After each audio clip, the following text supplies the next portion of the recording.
नाशिकमध्ये राज्यमाता गोमाता संवाद यात्राचे जल्लोषात स्वागत. गोसंवर्धनाचा जागर संदेश.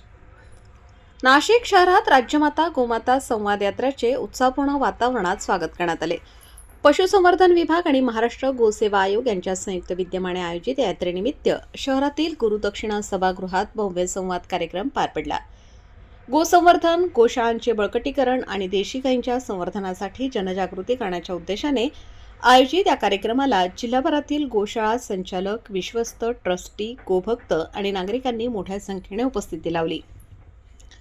कार्यक्रमाच्या अध्यक्षस्थानी आमदार दिलीप काका बनकर हे होते. यावेळी महाराष्ट्र गोसेवा आयोगाचे अध्यक्ष शेखर मुदंडा, सदस्य सुनील सूर्यवंशी, सदस्य उद्धव नेरकर, सदस्य सचिव डॉक्टर श्यामकांत पाटील, पशुसंवर्धन विभागाचे सह-आयुक्त डॉक्टर बी.आर. नरवाडे, जिल्हा पशुसंवर्धन उपायुक्त डॉक्टर संजय शिंदे, भाजप जिल्हाध्यक्ष प्रशांत बच्छाव, जनेश्वर महाराज, महामंडलेश्वर सिद्धगिरी महाराज, शिवानंदगिरी महाराज, शिवगोरक्षनाथ महाराज, डॉक्टर प्रकाश आहेर यांच्यासह अनेक मान्यवर उपस्थित होते.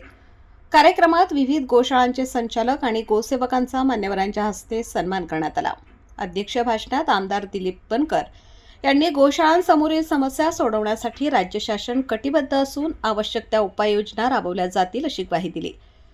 महाराष्ट्र गोसेवा आयोगाचे अध्यक्ष शेखर मुदंडा यांनी गोसंवर्धन ही केवळ शासनाची नव्हे तर संपूर्ण समाजाची सामूहिक जबाबदारी असल्याचे नमूद करत गोमाता संवर्धनासाठी लोकचळवळ उभी करण्याचे आवाहन केले. सदस्य सचिव डॉक्टर श्यामकांत पाटील यांनी गोशाळांसाठी उपलब्ध असलेल्या विविध शासकीय योजना, अनुदान आणि सुविधांची सविस्तर माहिती देत या निधीचा प्रभावी वापर चारा निर्मिती, गोशाळांचा विकास आणि पशुधनाच्या संवर्धनासाठी करण्याचे आवाहन केले.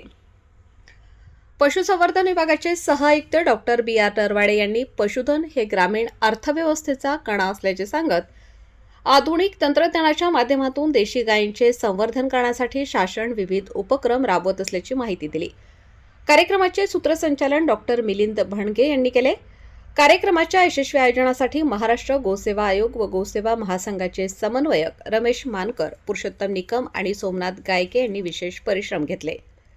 नाशिक जिल्ह्यातील विविध गोशाळांचे संचालक, विश्वस्त, ट्रस्टी आणि गोभक्तांच्या उत्स्फूर्त उपस्थितीत हा कार्यक्रम अत्यंत भव्य, दिव्य आणि दिमागदार वातावरणात पार पडला.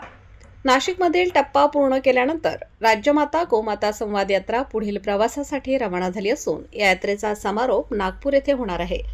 वृत्तसंकलन रफिक सय्यद.